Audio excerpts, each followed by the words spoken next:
तुम जैसा बुज़दिल इंसान मैंने आज तक नहीं देखा। हम दोनों में से अरे भाई, लड़कियों से ऐसी बातें नहीं पूछा करो। पारस, तुम बताओ उसको किसकी कॉपी करनी चाहिए?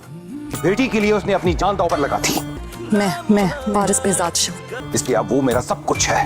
अपनी मोहब्बत को पाने की हिम्मत रखती हूँ। हारून ज़वार के पेरेंट्स से मिलता है और हारून अपनी शाइस्तगी से सबका दिल जीत लेता है। ज़वार के वालिदैन हारून से बेहद मुतासिर नज़र आते हैं।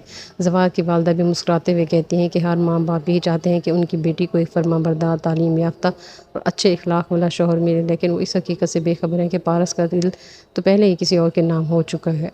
पारस हारून से मिल तो लेती है, मगर उसके चेहरे की खामोशी साफ बता रही होती है कि वो इस रिश्ते से खुश नहीं है।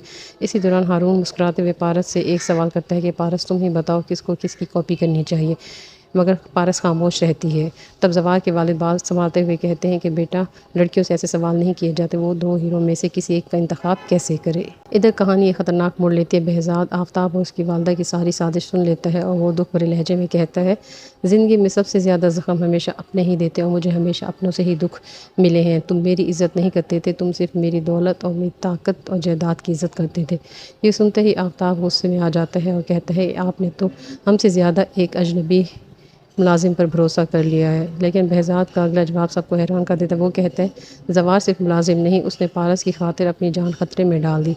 आज वो मेरा सब कुछ है, क्योंकि पारस के लिए उससे बेहतर मुहाफ़िज़ कोई नहीं हो सकता। या तो दूसरी तरफ हारून भी पारस से शादी के ख्वाब देख रहा होता है, मगर पारस सीधा ज़वार के पास पहुँचती है, गुस्से से कहती, तुम इतने बुज़दिल निकलोगे मुझे अंदाज़ा नहीं था। अगर तुम अपनी मोहब्बत के लिए नहीं लड़ सकते तो मुझे खुद कुछ करना होगा। मैं अपनी मोहब्बत को यूँ किसी और के हवाले नहीं होने दूँगी। अब सबसे बड़ा सवाल ये है कि पारस वाकई कोई ऐसा कदम उठाने वाली है जो सबको हैरान कर दे, या ज़वार आखिरकार अपनी खामोशी तोड़ अपने दिल की बात कहेगा, या हारून और पारस की मंगनी हो जाएगी।